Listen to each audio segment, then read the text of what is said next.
Hello guys, Biswajit বিশ্বাস channel থেকে আপনাদেরকে স্বাগত। এই দেখো, আজকে আমি ডালের বড়া বানাবো। তার জন্য এখানে ডাল মিক্সিতে বেটে নিয়েছি, বেশি বাতা বাতা করিনি। এখানে আধা মিক্সি করেছি, তাই এরকম সাবরা সাবরা আছে। আর এখানে পেঁয়াজ কুচি, এখানে লঙ্কা কুচি। এবার আমি সব একসাথে মেখে নেব। দেখতে থাকো গাইস তোমরা। আর এখানে দেখো, অলরেডি আমি গ্যাসে ডালটা বসিয়ে দিয়েছি। এই দেখো, ডালটা বসিয়ে দিয়েছি। ডালটা হয়ে গেছে, সম্বার দিয়ে দিচ্ছি, এখন নামাবো।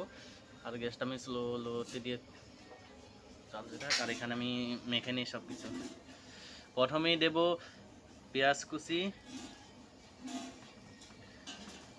না সরি গাইস, লঙ্কা কুচি। তারপরে দিচ্ছি আমি পেঁয়াজ কুচি।